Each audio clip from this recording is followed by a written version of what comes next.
Hey guys, the Jericho 2 here for runitones.com, and welcome to the final episode of my mini course on Redline Mastery.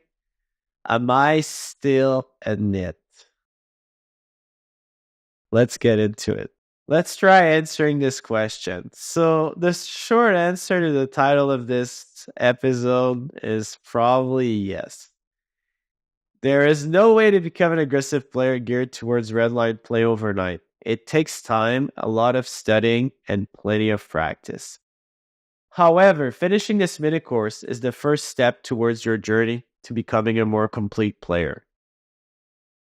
Poker is a complex game of incomplete information. Nobody plays perfect. It's a forever changing game with an always evolving meta. I tell my students that you always need to improvise, adapt, and overcome, just like Bear Grylls. Yeah. Because it's true, like the meta always changes. I've seen it many times over the years that I've been playing. And you need to adapt your game in order to stay at the same stakes or even higher. So yeah. To-do list from now on. So I'll try to kind of teach you how I usually study. Usually I will focus on one spot at a time. So let's say this week I only tag hands where I check raise the flop. Then I will tag hands related to that topic after every session that I play. Before running the hands into the solver, I will write down the short hypothesis of what I think the results will be. So, or the general idea of the hand, like what I was thinking in game and what I think the solver will say. I will run the hands like GTO, Wizard, Pio, Monker, whatever you want to. And then I'll check the results and I'll compare them with my hypothesis, and then I'll write a conclusion about the spot and what I just learned. Rinse and repeat. So I do this for a week on the same exact spot of hands that I've played, and usually you get better really quickly. And then on to another spot, and that's it basically. Spot that you struggle a lot or you're curious about. Yeah. Poker, like anything else, it requires a lot of work. The important is to be disciplined with it and show up every day. The biggest recipe for success is hard work and putting in the reps. Trust the process. Once you start assimilating the knowledge, you will see it transpire into your game. This is true. Sometimes I'll be in a spot and I'll be thinking, 2 months ago, I studied that spot. I kind of know what to do here. And it's very cool. It's a very nice feeling to have. So, yeah, it's very fulfilling. I would say. Another thing that I find really important and that it doesn't get talked about a lot. I don't hear about it all that often. It's monitoring your stats after every session. One thing that helped me a lot in my journey to becoming a redline player was monitoring my poker stats daily. So I made a list of important stats that influence the redline to different degrees.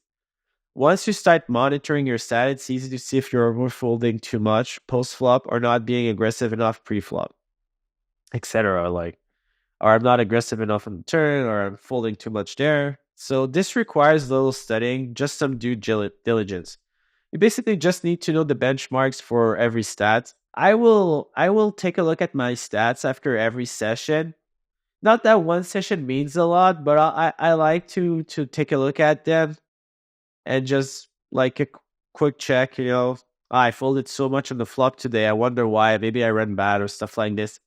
Doesn't mean much after one session, but at the end of the month, I'll take a look at the overall stats, and usually that's pretty telling if you have a leak or not. So I've listed here the stats that I think are worth monitoring when trying to improve your red line. I'll go over them. One when soft flops, so the amount of times that you win when you see the flop. When to showdown percentage, how often you go to showdown. One at showdown. So how often do you win when you show down your hand?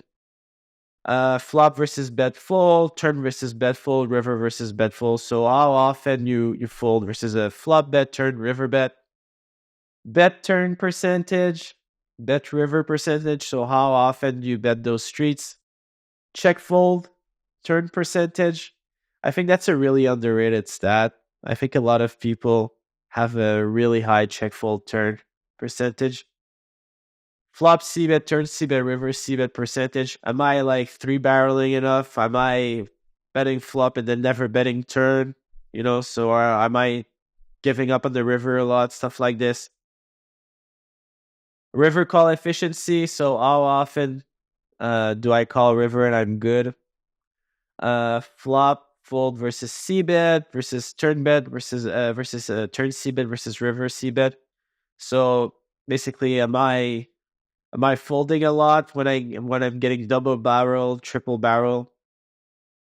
Turn raise versus bet percentage. So how often am I raising the turn versus a bet? How often am I raising the river versus a bet? Check raise flop percentage. So I think this is one of those stats. Might be one of the only stat actually that people overdo. I will see a lot of regs that have flop check raise of like 20, 22, which is insane. Basically, they never call the flop. I mean, they do, but yeah, so. This is probably the one stat out there where people are a bit too aggressive. I would say, yeah. Fold to 3-bet percentage, pretty easy. Fold to 4-bet percentage, we saw that in the course that it needs to be pretty low. 4-bet percentage. Squeeze percentage, so how often am I squeezing pre? Flop fold to check raise, we saw in the course it needs to be quite low. Flop 3-bet percentage, we alluded to it in 3-bet pots in the course. And big blind fold to steal. So those are the stats that I like to take a look at after my session or after the month. Just to make sure that I'm being aggressive enough, that I'm not folding too much, that I'm calling enough, that I'm raising enough. Yeah, just to keep myself in check, basically. So I think this is worthwhile putting into your tracker and just making sure you're looking at them quite often. So yeah, congratulations on completing the Redline Mastery mini course. One last important tip that I always tell my students. I am always stressing how important studying, reviewing hand histories, and assimilating theory is. However, I believe that playing a lot is much more essential towards becoming a better player. I always tell my students to prioritize playing because it is through practice that we become better players and assimilate the teachings. So I'll see students just study like crazy and then play like 3 days a week or 2 hours a day. And like studying is important, sure, but playing I think is much more important because like it's knowing the theory but applying it is two different things, and we see this pretty often in other fields as well. I would say like study a bit and then try to notice the spots that you studied and then like apply them in game. And don't go like too crazy with the studying. Yeah, it's important, but playing and knowing your player pool and just applying what you learn is probably more important in my opinion. So with that said, play a lot, get to know your opponents, and apply the theory that you learn day in, day out. Sooner or later, you will become a crusher that plays winning red line poker. Congratulations, guys. It was a pleasure to make this mini course for you. I hope you enjoyed it, and I will see you next time. Take care. Stay hydrated.